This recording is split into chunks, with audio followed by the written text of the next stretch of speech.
মাখলুকাত, পৃথিবীতে যত সৃষ্টি জগৎ দেখি তার মধ্যে সবচেয়ে সম্মানিত উচ্চ মর্যাদা সম্পন্ন প্রাণী হলো মানুষ। আল্লাহ রাব্বুল আলামিন সূরা ৩ এর ৪ এবং ৬ নম্বর ৪, ৫, ৬ তিনটি আয়াতে আল্লাহ রাব্বুল আলামিন বলেছেন, লাকাদ খালাকনাল ইনসানা ফি আহসানি তাকওয়িম, অবশ্যই আমি মানুষকে সবচেয়ে উত্তম আকৃতি, অবয়ব, আদর্শ দিয়ে সৃষ্টি করেছি।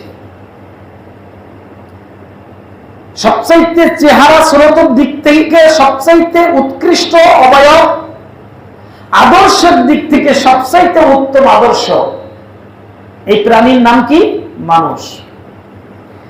সুম্মা ওয়াদাদনাহু আসফালা সাফিলিন, আবার এই মানুষই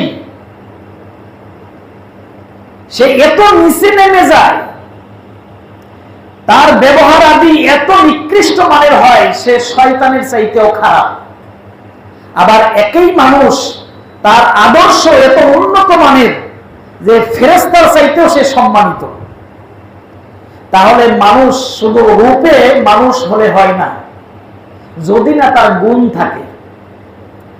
এজন্য আল্লাহ রাব্বুল আলামিন সবচেয়ে উৎকৃষ্ট আকৃতি দিয়ে যেমন সৃষ্টি করেছেন, ঠিক তার সামনে সবচেয়ে উত্তম একটি আদর্শ নমুনা তিনি দিয়েছেন। সেই আদর্শ নমুনা হলো মুহাম্মদ রাসূলুল্লাহ সাল্লাল্লাহু আলাইহি ওয়াসাল্লাম।